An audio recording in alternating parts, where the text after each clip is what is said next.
تستحي لا تشوف البرنامج. راح اتكلم كلام صدقني راح يعور وايد ناس.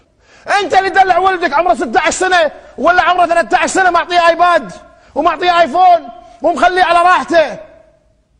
انتوا اللي سويتوا كذي في بناتكم، مو انت، المجتمع. انت لما تخليها تقعد تلعب لي في سناب شات وتلعب لي في تويتر وتلعب لي في كذي، يا بارا ما يصير تصورون بناتكم، لا يحطون بناتكم من غير حجاب، الاجهزه مو امان.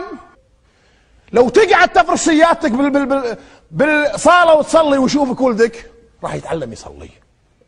ولكن لما انت تكون هاد البيت، هذا المصير اللي قاعد يصير اليوم اللي قاعد نشوفه.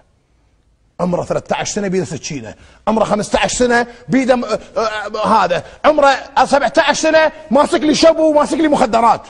لما نوصل اليوم انكم انتم تودون بناتكم، وين المسخره هاي صارت؟ بيجامه بارتي ومسخره بارتي ومدري شنو بارتي. شوفوا بناتكم اللي اعمارهم 15 سنه شو يسوون بتلفزياتهم، وانت كل واحده فيكم لا فطوا مش زينها ومريم وش حالاتها. روحوا شوفوا ايش تسوي، روحوا شوفوا السناب شات اللي تكلمنا. من يتحمل المسؤوليه؟ انت. وانت لما ما مسك تليفونه وقلت له لا شيل السناب شات، هذا خطر يبا. وهذه مسخره الانستغرام.